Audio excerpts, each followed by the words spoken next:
1장에서 바울은 에베소 교회 성도들을 위해 기도했습니다.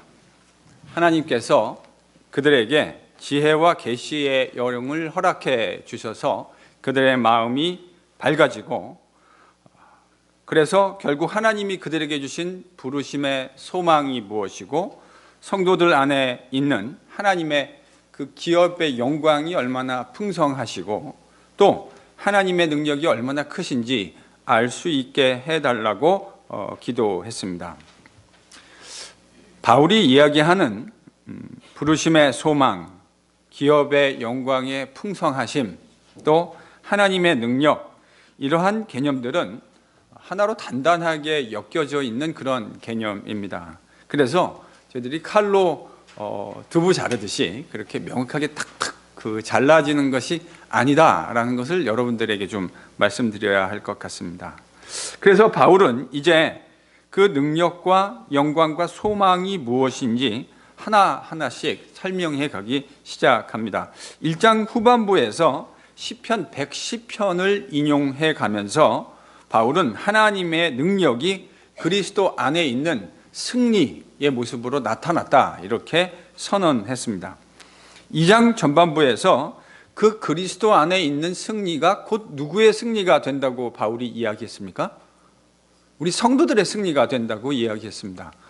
근데 그 하나님의 승리가, 성도들의 승리가 되는 방법이 믿음이라고 하는 수단을 통해서 되어진다. 그러니까 하나님이 그리스도 안에서 이루신 승리는 믿음이라는 수단과 방법을 통해서 우리의 승리가 되어진다. 이제 바울이 이렇게 선언하고 있는 것입니다.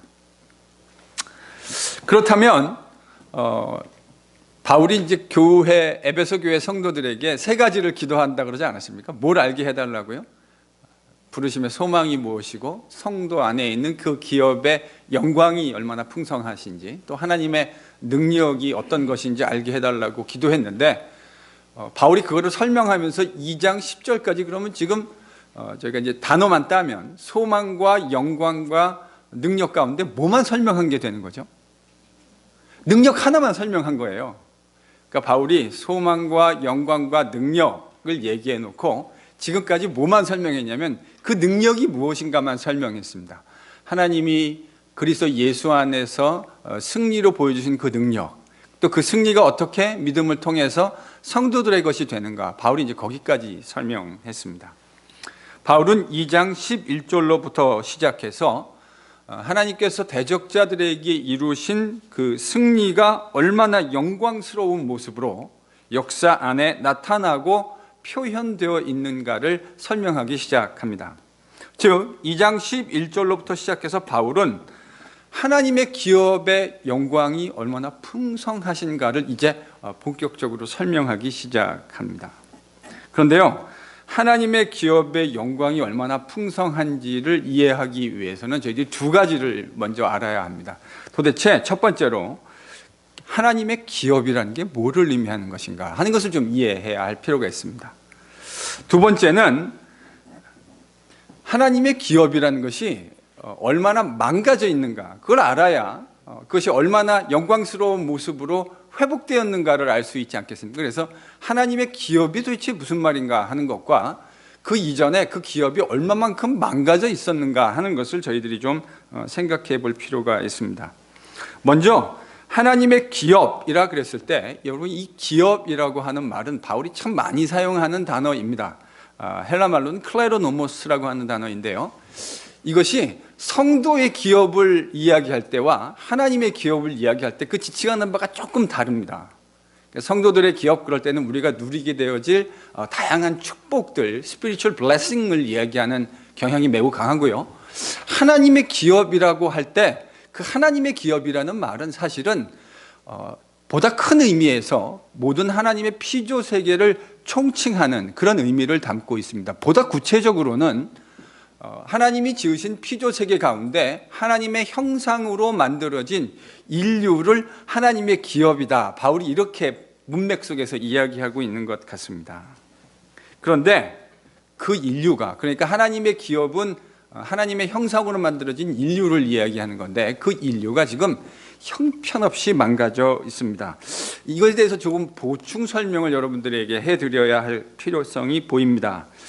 하나님은 이 망가진 피조 세계를 회복하시기 위한 비전을 가지시고 아브라함 안에서 이스라엘이라고 하는 민족을 선택하셨습니다. 하나님은 이스라엘이 열방을 향해서 비추는 빛, 여러분 메타포죠, 그렇죠? 열방을 향해 비추는 빛이라고 하는 건 이사야가 사용한 언어인데요. 하나님이 이스라엘을 부르신 목적을 서술하면서 기록된 표현입니다. 하나님은 이스라엘이 열방의 빛이 되기를 기대하셨습니다. 열방, 이방인, 저희와 같은 이방인들이 지금 어두움 가운데 살고 있는데 이스라엘을 통해서 마치 해가 달을 비추듯이 하나님의 은혜를, 하나님의 사랑을, 자비를 이스라엘이 비춰내서 열방이 그 아름다운 빛을 보고 하나님께 나아오기를 하나님이 기대하셨습니다. 마치 제가 성경 공부 시간에도 표현했지만 하나님이 이스라엘이 아주 멋진 백화점의 그 멋진 쇼 윈도우에 그 장식되어 있는 그런 디스플레이 같은 역할을 해주기를 기대하셨다, 이렇게 표현했습니다. 왜요? 그 멋진 디스플레이 된 것을 보고 하나님의 백성으로 사는 것이 이렇게 참 아름답고 좋은 것이구나 라고 이방인들이 젤러스하게 만들고요. 그래서 그것을 통해서 그들도 하나님을 섬기는 백성이 되기를 하나님이 기대하셨던 겁니다. 그런데 지금 어떤 일이 벌어졌습니까? 여러분 11절을 보십시오. 여러분 지금 11절에서 바울이 하는 말을 잘 이해하시려면 할례를 받는 자들에게 무할례로 칭함을 받는다라는 것이 바울의 시대에서 뭐를 의미하는지를 저희들이 좀 이해할 필요가 있습니다. 물론 당연히 이스라엘 사람들은 할례 받지 않은 저와 여러분 같은 이방인들을 무할례자들 이렇게 불렀습니다. 그런데 여러분 유대인들이 우리 같은 이방인들을 무할례자들이라고 불렀을 때 그 말이 담고 있는 뉘앙스가 어떤 뉘앙스인지 아시죠?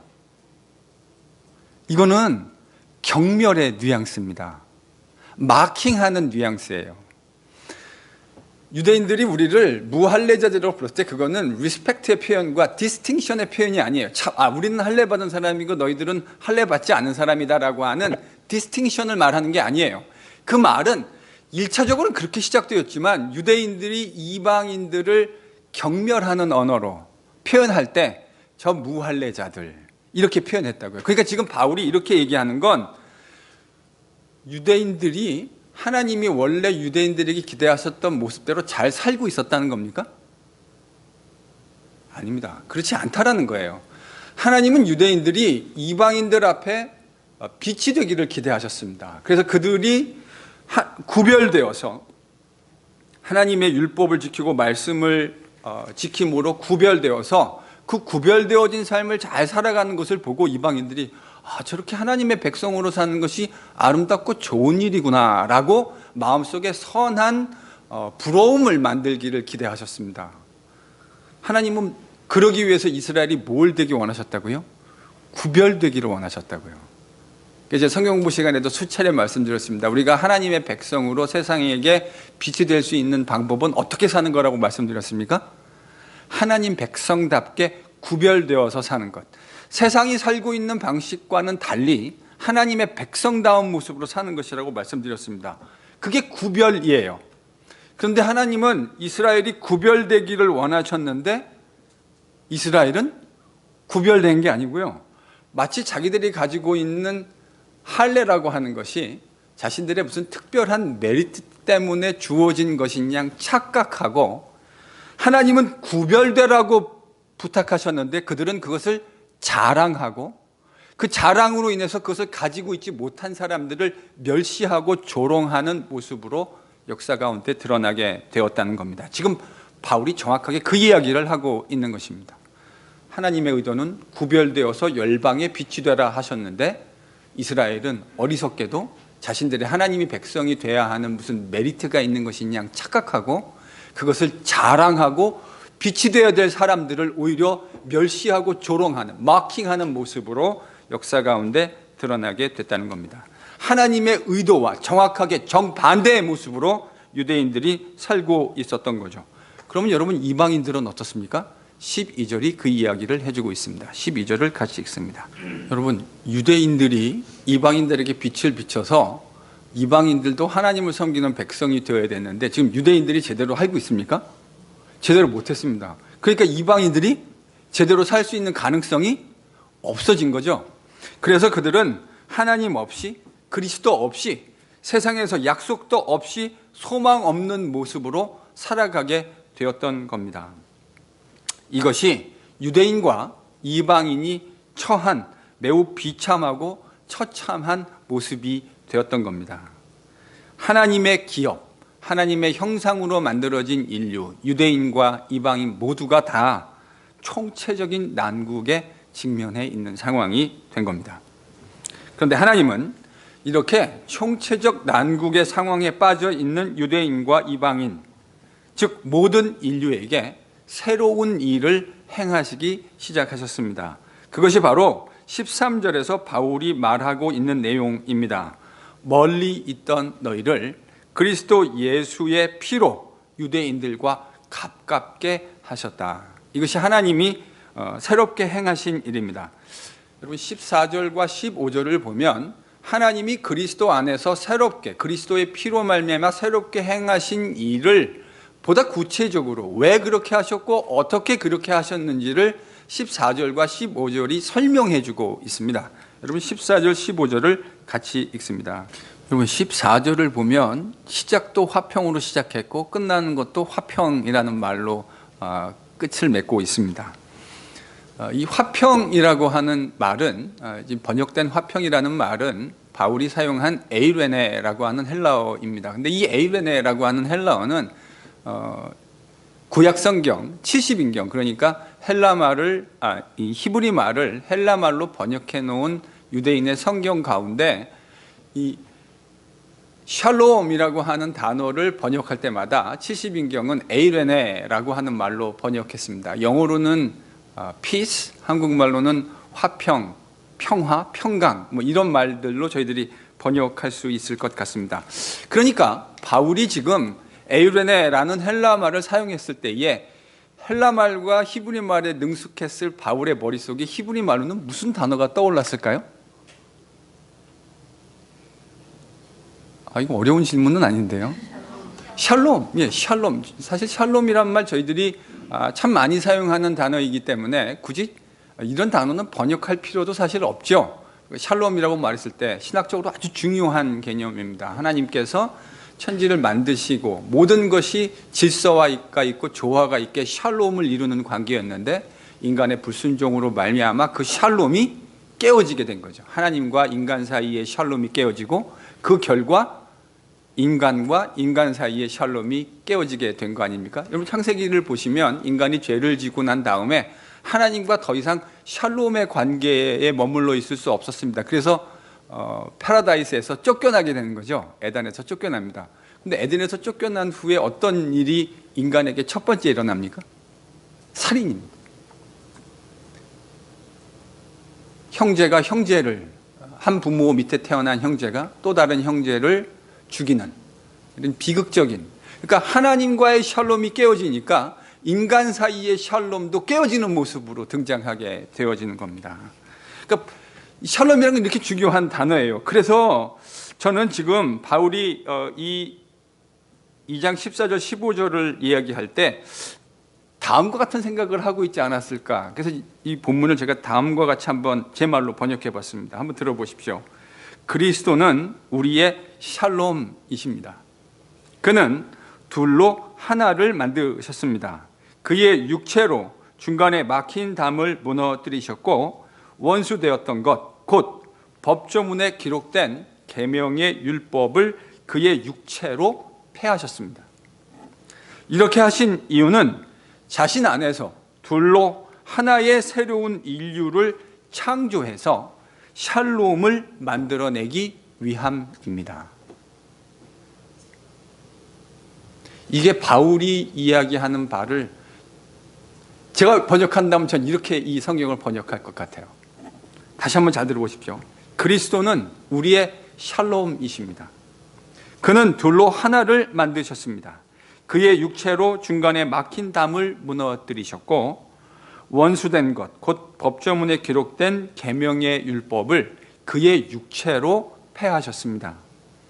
이렇게 하신 이유는 자신 안에서 둘로 하나의 새로운 인류를 창조해서 샬롬을 만들어내기 위함입니다. 그러니까요, 바울의 말을 풀어서 설명하면 이런 의미가 되겠죠.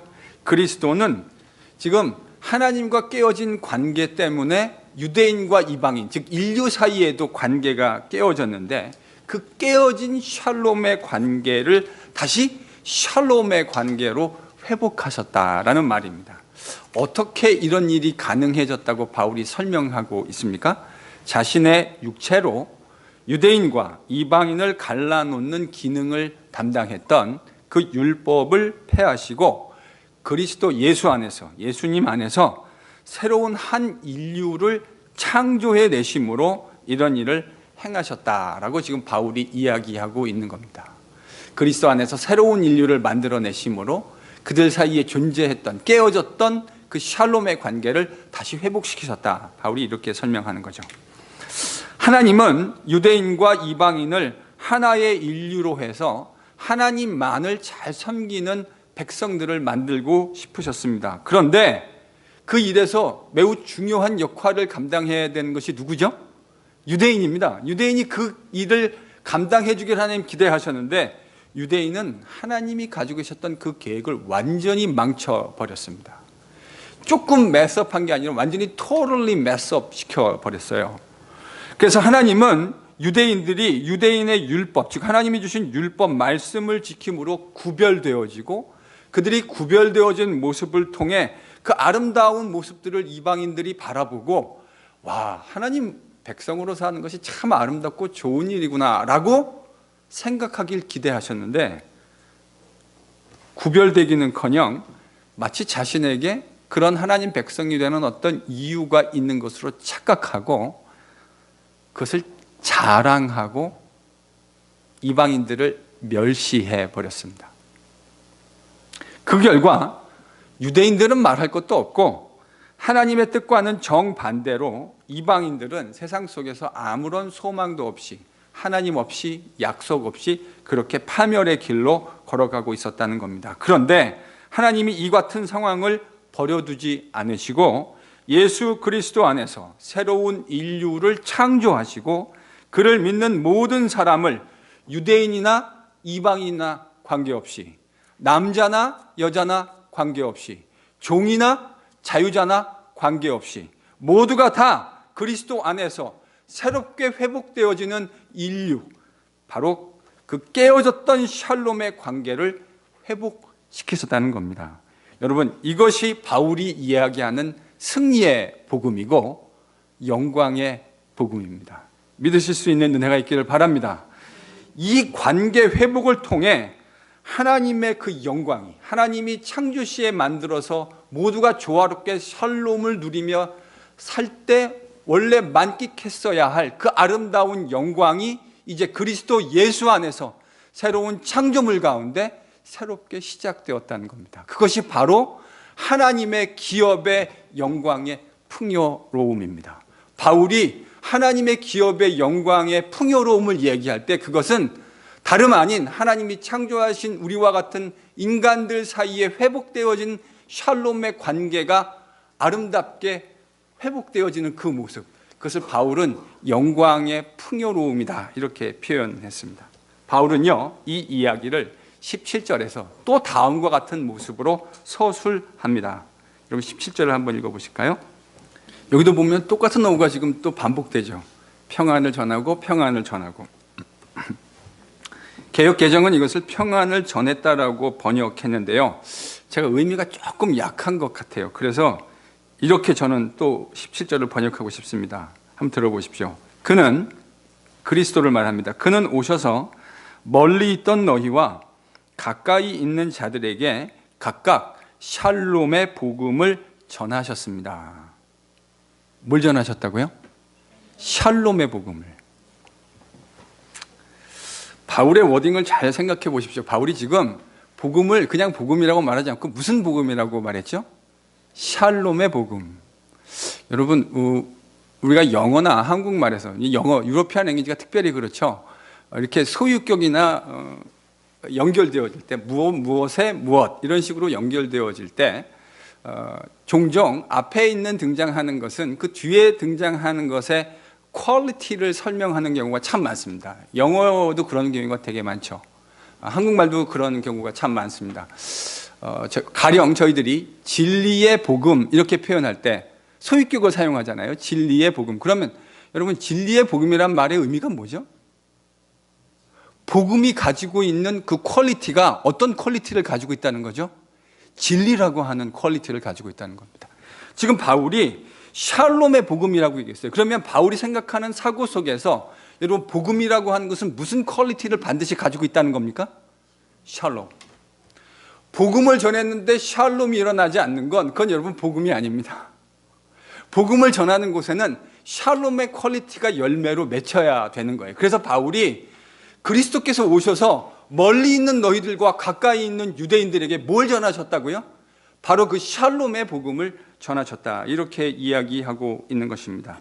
샬롬이 깨어져 있던 유대인과 이방인들, 즉 하나님의 피조물로 만들어진 인류 사이에 그 샬롬을 회복해서, 그래서 18절이 이야기하고 있는 대로 그리스도 예수를 통해 유대인이든 이방인이든 한 성령 안에서 샬롬을 회복해서 한 하나님 앞에 나아가 하나님을 예배하게 되어지는 것. 여러분, 이게 바로 바울이 이야기하는 하나님의 기업의 영광입니다. 하나님이 창조하신 인류 속에 보여진 하나님의 영광입니다. 왜 이것이 영광입니까? 하나님이 원래 만드셨던 그 아름다운 모습을 회복하는 것이기 때문에 바울은 이것을 기업의 영광이다 이렇게 표현했습니다. 우리 같이 불순종과 교만과 자기 자랑으로 우리 인간들의 그러한 모습으로 다 망가져버리고 깨어져 버렸던 인류를 하나님께서 그리스도 예수 안에서 새롭게 만드셔서 하나님이 원래 꿈꾸셨던 계획을 이루고 내셔야 마셨습니다. 그렇기 때문에 바로 이것이 하나님의 영광이, 기업의 영광이 되는 것입니다. 피조세계, 즉 인간들 안에 샬롬을 회복하시고 그 회복하시는 그것이야말로 바로 하나님의 영광이 되는 것이죠. 그래서 바울은 그리스도께서 뭘 전하셨다고 지금 외치고 있습니까? 샬롬의 복음을 전하셨다 이렇게 외치고 있는 겁니다. 여러분, 저희들이 지금 에베소서 많이 하지 않았어요. 지금 반도 안, 3분의 1도 안 왔습니다. 에베소서가 6장까지 있는데 저희들이 지금 2장 18절까지 읽었습니다. 다음 주에 저희들이 2장 19절로부터 22절, 4절을 더 읽을 겁니다. 그러니까 2장이 지금 4절 남아 있어요. 지금까지 한 내용들을 한번 좀 정리해보고 요약해볼까요? 에베소서가 무슨 얘기를 했는지. 여러분, 바울은 그리스도 안에 나타난 하나님의 능력, 그 능력을 바울은 뭐라고 표현했죠? 하나님의 새 창조의 승리라고 표현했습니다. 새 창조로 인한 하나님의 승리. 그 하나님의 승리가 누구의 승리가 되었죠? 우리의 승리가 되었습니다. 어떻게 그게 우리의 승리가 된 거라고 바울이 이야기하죠? 믿음을 통해서요. 하나님이 이루신 그 승리가 우리의 승리가 되는 유일한 비결은 믿음입니다. 그래서 은혜로 기인해서 믿음으로 말미암아 우리가 그 승리에 동참하게 되었다 이야기합니다. 그런데 그 새 창조의 승리가 하나님의 기업의 영광으로 드러났다고 바울이 이야기합니다. 하나님의 새 창조의 승리가 하나님의 기업 가운데 있는 그 영광의 모습으로 드러났다. 어떻게 해요? 그 영광이 어떻게 드러났습니까? 피조물 사이에 있는, 즉 유대인과 이방인 사이에 있는 그 깨어졌던 샬롬이 새 창조의 모습을 통해 그 샬롬이 회복되어지는 모습으로 하나님의 기업의 영광이 표현되었다고 이야기합니다. 여러분, 이게 바울이 이야기하고 있는 복음의 능력이고 복음의 영광입니다. 믿으실 수 있기를 바랍니다. 하나님은 그리스도 예수 안에서 승리하시고 그 새로운 창조를 이루어내시고 그 새 창조를 이루어내신 것의 아름다운 결과를 우리의 깨어진 관계가 회복되는 것을 통해서 경험하고 맛볼 수 있도록 하셨습니다. 새 창조의 피조물이 된다고 하는 것은 추상적인 내용의 이야기가 아닙니다. 새 창조의 피조물이 된다고 하는 것은 깨어졌던 샬롬을 다시금 맛볼 수 있게 된다고 하는 것을 의미합니다. 그래서 바울이 그 하나님이 새 창조의 피조물로 새롭게 회복하시는 샬롬의 관계가 회복된 것을 바라봤더니 이것이야말로 하나님의 기업의 영광에 풍성한 것을 자기가 보게 되었다고 고백한 겁니다. 그리고 그것을 에베소 교회 성도들이 볼 수 있게 해달라고, 믿음의 눈으로 볼 수 있게 해달라고 지금 기도하고 있는 것입니다. 여러분, 유대인과 이방인 사이에 깨어진 샬롬의 회복이라고 하는 것은 오늘날로 말하면 저는 이렇게 말할 수 있을 것 같습니다. 실제적으로 유대인들과 이방인 사이의 관계가 참 좋지 않았을 뿐만 아니라, 여러분, 유대인과 이방인 사이의 관계라고 하는 것은 이런 거 있지 않습니까? 한국말로 견혼지간. 절대 같이 잘 지낼 수 없는, 절대 같이 함께 잘 게덜렁할 수 없는 사람들을 이야기할 때 이 당시의 개념으로 보면 유대인과 이방인을 떠올릴 수 있었을 겁니다. 그런데 그렇게 절대로 둘이 화합하고 샬롬이 될 수 없었던 것을 지금 누가 회복시키셨다고요? 하나님이 그리스도 예수 안에서 새로운 창조의 피조물로 빚으심으로 회복하셨다는 겁니다. 이런 말이죠. 절대 가능할 것 같지 않았던 관계가, 완전히 깨어졌던 관계가 그리스도 예수 안에서 샬롬의 모습으로 회복되었다는 겁니다. 이것이 바로 하나님의 기업, 성도들 안에 있는 하나님의 기업의 영광의 풍요로움입니다. 그리스도 예수의 새 창조의 복음은 절대로 가능할 것 같지 않은 관계 속에서 샬롬의 회복이라는 모습을 통해 드러났습니다. 이 같은 새 창조의 복음을 깨닫는 것이 우리에게 어떤 도전을 줄까요?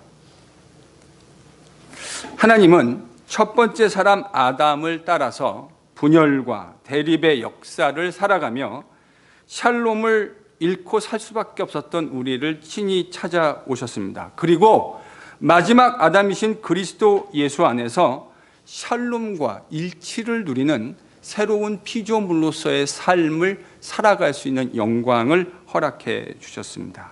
그리스도 예수 안에서 샬롬의 한 몸,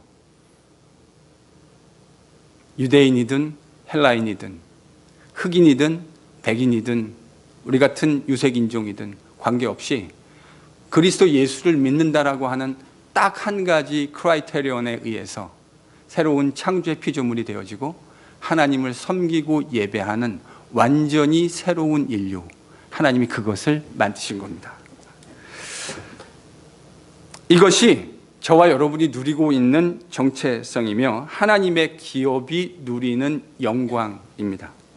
우리는 그리스도 예수 안에서 샬롬의 은혜를 이미 경험한 새 창조의 피조물이 되었습니다. 될 것이기도 하지만 우리는 이미 그리스도 예수 안에서 새로운 창조의 피조물이 된 것입니다. 그러니 여러분, 어떠한 일이 일어나야 마땅합니까? 우리가 가는 곳마다 하나님은 새 창조의 피조물을 통해서 그것의 가시적인 열매로 뭐를 보여주셨어요? 어떻게 샬롬이 회복될 수 있는가를 보여주셨습니다. 그러니 새 창조의 피조물인 우리가 가는 곳에는 무슨 열매가 나타나야 되겠습니까? 네, 이 쉬운 질문에 대답을 안 하시는군요. 여러분, 우리가 가는 곳에 무슨 열매가 나타나야 우리가 진짜 새 창조의 피조물이 되는 겁니까? 샬롬이요. 하나님은 우리를 그리스도 예수 안에서 차별이 없는 샬롬을 누리는 새 창조의 피조물로 만들어 주셨다고요. 그렇다면 우리가 가는 곳에서 마땅히 무슨 열매가 나타나야 하냐면 샬롬의 열매가 나타나야죠.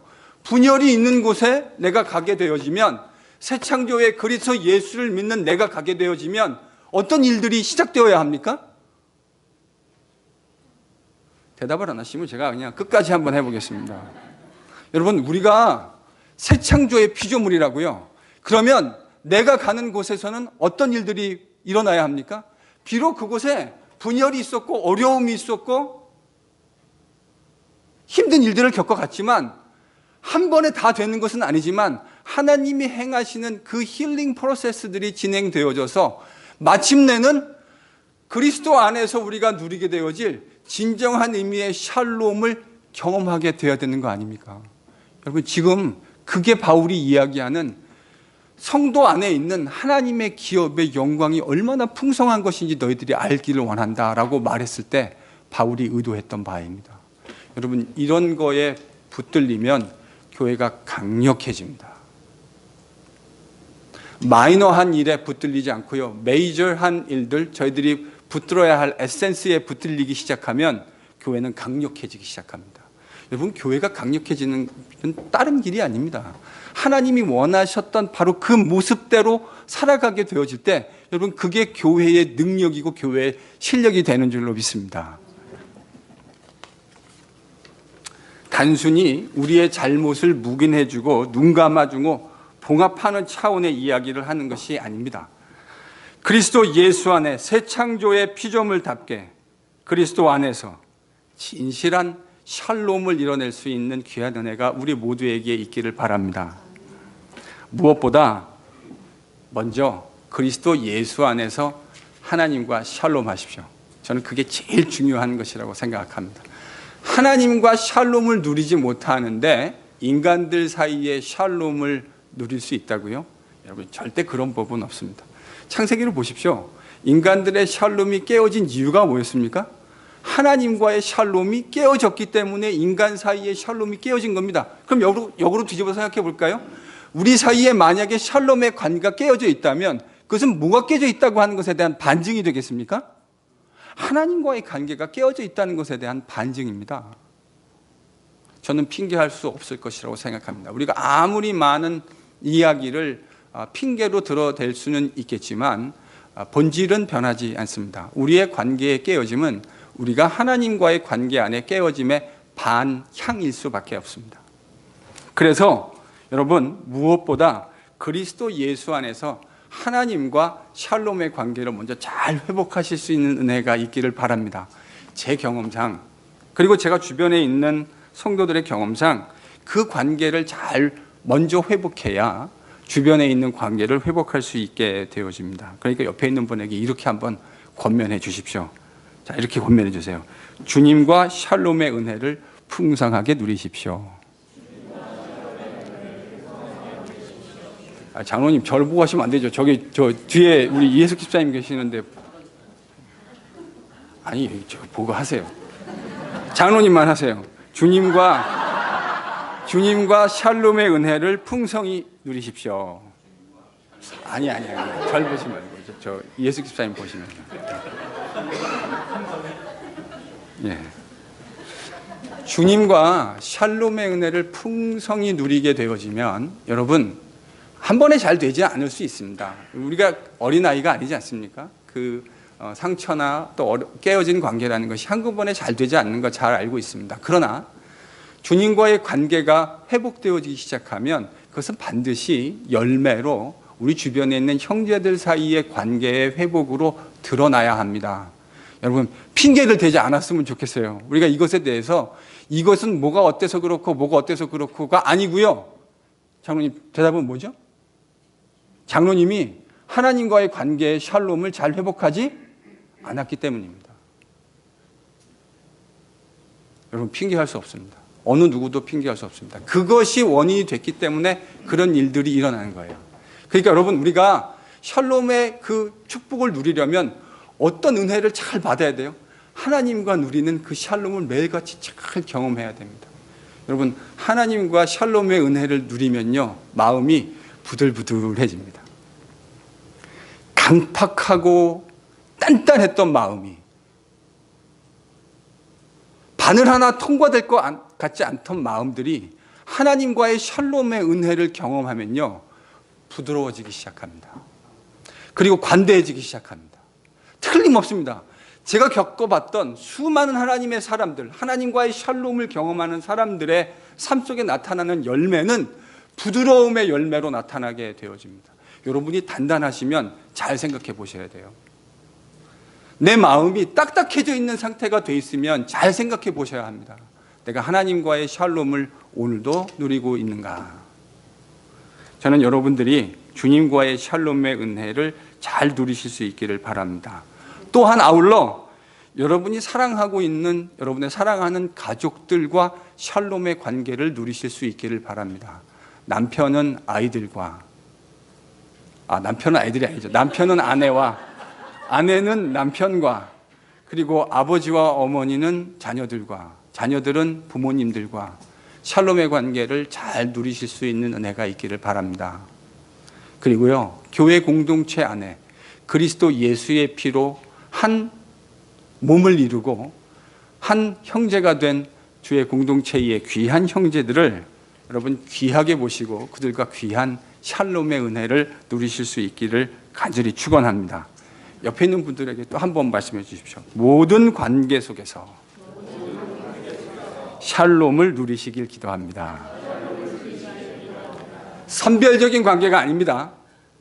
나는 정설 집사님하고만 샬롬을 누릴래, 이게 아니고 모든 사람들과 내가 속해 있는 공동체, 여러분 그게 하나님이 우리를 새 창조의 피조물로 만들어주신 목적이라고요. 뭐 하라고요? 샬롬을 이뤄내는 사람이 되게요. 그래서 내가 가는 곳에는 분열이 있었지만 샬롬의 힐링의 프로세스가 진행되어지는 것을 저희들이 반드시 보아야 합니다. 저는 이 말씀을 준비하면서 NGPC의 목사로 우리 공동체가 이 일에 정말 아름다운 모범이 됐으면 좋겠습니다.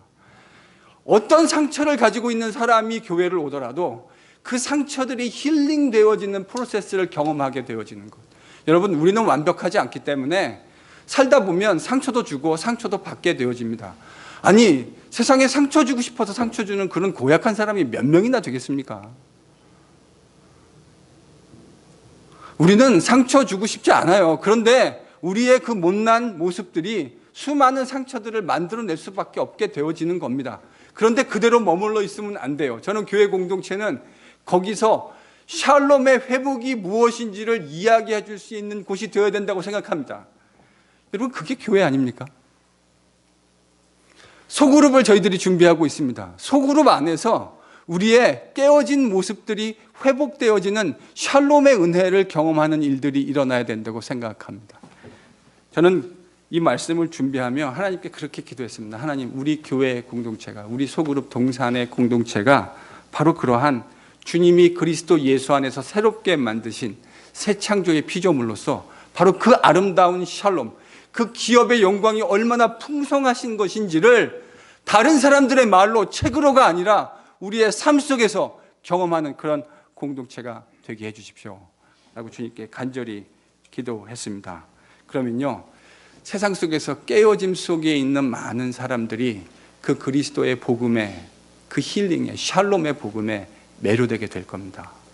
왜냐하면 모든 사람은 크든 작든 그 모든 깨어짐들을 부분적으로나마 다 가지고 있기 때문에 그렇습니다.